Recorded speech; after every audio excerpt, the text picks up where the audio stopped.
2023 के भारत के सबसे खतरनाक माफिया जिन्होंने भारतीय प्रशासन की नाक में दम कर रखा है। अभी हाल ही में जैसे हमने आतिक अहमद और उसके भाई के सरेआम होते हुए एनकाउंटर को देखा, उन्हीं की तरह हम इस वीडियो में ऐसे 10 माफिया गैंगस्टर्स की बात करने जा रहे हैं जिनके नाम से बड़े बड़े एक्टर्स, पॉलिटिशियंस और सभी लोग डरते हैं। तो जानिए वो टॉप 10 माफिया कौन है। पहले नंबर पर है लॉरेंस बिश्नोई। सिद्धू मूसेवाला की हत्या के बाद चर्चा है पंजाब के अबोहर में पैदा हुआ लॉरेंस एक पूर्व पुलिस कांस्टेबल का बेटा है। लॉरेंस पर 30 से ज्यादा मुकदमे दर्ज हैं। वह कई बार पुलिस हिरासत से भाग चुका है। पहले वो जोधपुर और भारतपुर की जेल में बंद था, लेकिन अब दिल्ली की तिहाड़ जेल में पिछले 7 साल से लॉरेंस जेल में है। ऐसा माना जाता है कि वह जेल में रहने के बावजूद भी आसानी से अपने गैंग चला रहा है। अभी उसके गैंग में 500 से ज्यादा अपराधी शामिल हैं। कुछ समय पहले लॉरेंस सलमान खान को मारने की धमकी भी दे चुका है। दूसरे नंबर पर है आतिक अहमद। अपराध की दुनिया में उत्तर प्रदेश का नाम सबसे पहले आता है। चाहे वह किसी का मर्डर हो या फिर कोई लूटपाट, हर दिन एक नई वारदात सामने आती है। यहाँ पर ढेरों गैंगस्टर पैदा हुए और इन्होंने खौफ के दम पर राज किया है। यूपी को एक जमाने में दबंगई का प्रदेश कहा जाता था, लेकिन ऐसा माना जाता है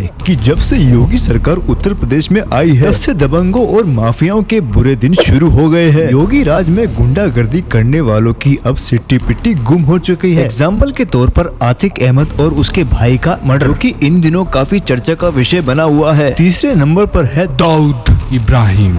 अंडरवर्ल्ड डॉन, डी कंपनी का मालिक और क्रिमिनल टेररिस्ट नेटवर्क का नेता। दाऊद की लोकेशन को लेकर चल रहे घमासान के बीच गृह मंत्री ने संसद में स्थिति स्पष्ट की और कहा कि दाऊद पाकिस्तान में ही है और भारत सरकार उसे लाकर ही रहेगी। लेकिन सरकार क्यों दाऊद के लिए इतनी गंभीर है, यह हम आपको यहाँ बताएंगे दाऊद की लाइफ की हिस्ट्री के साथ। गृह मंत्री राजनाथ सिंह ने दाऊद की हिस्ट्री शीट खोली और कहा कि दाऊद 1993 में बम ब्लास्ट में बहुत मोस्ट वांटेड है। उसके खिलाफ रेड कॉर्नर नोटिस जारी किया जाता है। भारत के पास पुख्ता खबर है कि वो पाकिस्तान में है। अब चाहे पाकिस्तान पर हमें दबाव क्यों न बनाना पड़े, मगर हम उसे एक दिन लेकर आएंगे। वंदे मातरम। चौथे नंबर पर है सूखा कालवा। एक समय गैंगस्टर सूखा कालवा का खौफ पंजाब, हरियाणा और राजस्थान के साथ ही पश्चिम बंगाल तक फैला हुआ था। साल 2000 से 2015 तक इस गैंगस्टर का नाम 60 से ज्यादा आपराधिक वारदातों में आया। इसमें हत्या,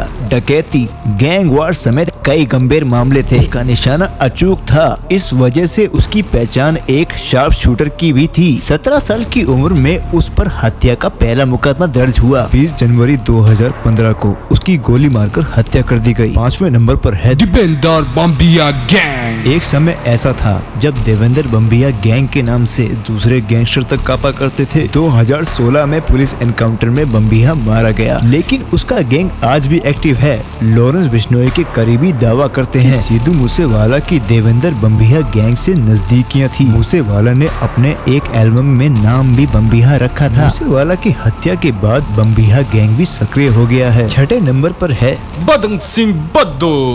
पश्चिमी उत्तर प्रदेश का गैंगस्टर बदन सिंह पर यूपी पुलिस ने 2.5 लाख और दिल्ली पुलिस ने 50,000 रुपए का इनाम रखा है। बदन सिंह के पिता चरण सिंह 1970 के दशक में जलंधर छोड़कर यूपी के मेरठ में रहने आ गए थे। उनके पिता परिवार को चलाने के लिए ट्रक ड्राइवर का काम शुरू किया था। फिर धीरे धीरे वे खुद एक ट्रांसपोर्टर बन गए। वही 7 भाई में से सबसे छोटे बदन सिंह बद्दो ने भी ट्रांसपोर्ट के कारोबार में कदम रखा। इसी दौरान उसके संबंध इलाके के बदमाशों से हो गए। बताया जाता है कि उसने 1978 में अपराध की दुनिया में कदम रखा। 1996 में उसने एक वकील की हत्या की। इस मामले में कोर्ट ने उसे उम्र कैद की सजा दी। 7वें नंबर पर है गुरबख्श सेवेवाला गैंग। पंजाब, हरियाणा और राजस्थान में हत्या, लूटपाट और अपहरण की फिरौती के लिए बदनाम गुरबख्श गैंग की भी खूब चर्चा है। इस गैंग का सरदार रंजीत सेववाला 2015 में मारा गया था। उसके बाद से ही उसका भाई गुरबख्श इस गैंग को चला रहा है। 8वें नंबर पर है जग्गू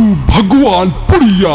पंजाब में ये गैंग ज्यादा एक्टिव है। किडनैपिंग, वसूली, हाईवे रॉबरी इस गैंग का खास पेशा है। गैंग का मुखिया जग्गू भगवानपुरिया है। उसे 2015 में ही पुलिस ने गिरफ्तार कर लिया था। हालांकि इसके बाद भी वह जेल से अपने गैंग को ऑपरेट कर रहा है। कहा जाता है कि इसके गैंग में 50 से ज्यादा अपराधी शामिल हैं।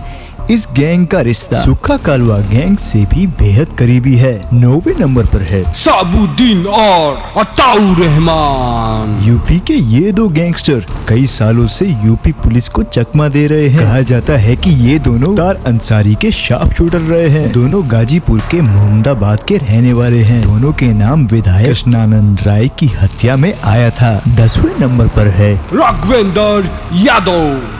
उत्तर प्रदेश के गोरखपुर जिले में जंघा में एक ही परिवार के 4 लोगों की हत्या में वंचित आरोपी व गैंगस्टर राघवेंद्र यादव पर यूपी पुलिस ने 2.5 लाख रुपए का इनाम घोषित किया है। कहा जाता है कि 90 के दशक में श्री प्रकाश शुक्ला के नाम से हर कोई खौफ खाता था, उससे ज्यादा खौफ राघवेंद्र का है। राघवेंद्र पर 1 दर्जन से ज्यादा मामले चल रहे हैं। तो व्यूअर्स, आपको क्या लगता है कि भविष्य में भारत से माफियाओं का खात्मा हो जाएगा, हाँ या ना?